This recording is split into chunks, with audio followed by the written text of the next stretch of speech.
अब्दुल रशीद शकूर और आप देख रहे हैं सेकंड इनिंग्स। आप मेरे इस YouTube चैनल को सब्सक्राइब करें और इस वीडियो को भी लाइक करें।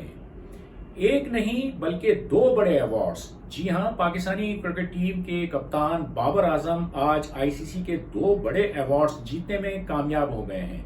पहला अवार्ड है आईसीसी के बेहतरीन वनडे खिलाड़ी का और दूसरा आईसीसी के क्रिकेटर ऑफ द ईयर का अवार्ड। दो बड़े अवार्ड्स बाबर आजम के नाम आज लिखे जा चुके हैं। बहुत बड़ी अचीवमेंट, बहुत बड़ी खबर पाकिस्तान के क्रिकेट के लिए, बाबर आजम के लिए और उनके परिस्तारों के लिए।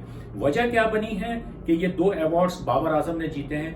तो वनडे की परफॉर्मेंस अगर हम देखें, बात करें तो पिछले साल भी Babar Azam one day cricketer of the year के अवार्ड जीतने में कामयाब हुए थे। इस तरह ये दूसरा साल है लगातार कि उन्होंने ये अवार्ड जीता है। 2022 एक ऐसा साल था कि जिसमें बाबर आजम की जो कारकर्दगी है वनडे इंटरनेशनल में वो बहुत ही शानदार रही। इसका अंदाजा इस बात से लगा सकते हैं कि उन्होंने सिर्फ 9 मैचों में 679 रन बनाए, 3 सेंचुरियां और 5 निफ्ट सेंचुरियां शामिल थी। यानी कि 9 में से 8 मैचेस ऐसे थे कि जिसमें बाबर आजम का जादू सर चढ़कर बोला था। सिर्फ एक इनिंग ऐसी थी कि जिसमें वो सिर्फ 1 रन पर आउट हुए थे।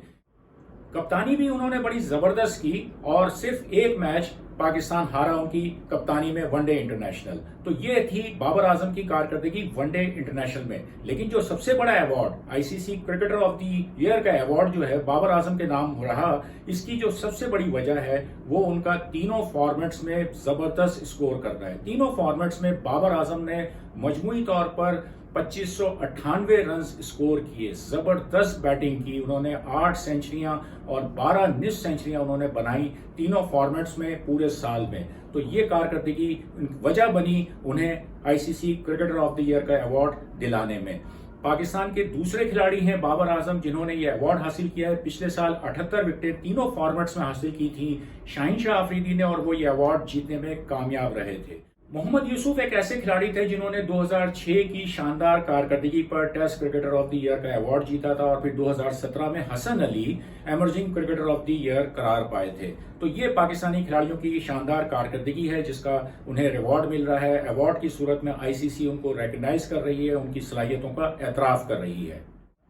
अब आप सोचेंगे कि तीसरा award test cricketer of the year कहां चला गया, बाबर आजम क्यों नहीं जीत पाए। तो यकीनन मुकाबला सख्त था और परफॉर्मेंस वाइज देखें तो बाबर आजम की जो टेस्ट क्रिकेट में परफॉर्मेंस है 2022 में वो भी बहुत ही शानदार रही। 1184 रन उन्होंने पूरे साल स्कोर किए, एक के बाद एक बड़ी इनिंग्स खेलते गए। लेकिन आईसीसी की जो ज्यूरी है उन्होंने जो फैसला दिया वो इंग्लैंड के कप्तान बेन स्टोक्स के हक में दिया, जिन्होंने बैटिंग, बॉलिंग और फिर कायदाना जो उनकी सलाहियतें थी। तो ओवरऑल जो एक इम्पैक्ट बना है उस लिहाज से बेन स्टोक्स ने test cricketer of the year का अवार्ड हासिल किया। अब बात होती है बाबर आजम की कायदाना सलाहियतों पर, और बहुत से जो हल्के हैं वो पिछले हम कई दिनों से देख रहे थे सोशल मीडिया और फिर मीडिया में भी जिस तरह के सवालात हुए, जिस तरह की बातें हुई। तो मेरा ख्याल है कि अब ये सिलसिला खत्म हो जाना चाहिए। बाबर आजम को अब छोड़ दें उसके हाल पर, खुदा के वास्ते रहम कर लें। बहुत लिख दिया गया, बहुत कुछ बोल दिया गया। बाबर आजम को अब खेलने दें, उसे डिस्टर्ब ना करें। जिस तरह की वो परफॉर्मेंस दे रहा है, वर्ल्ड कप का साल है।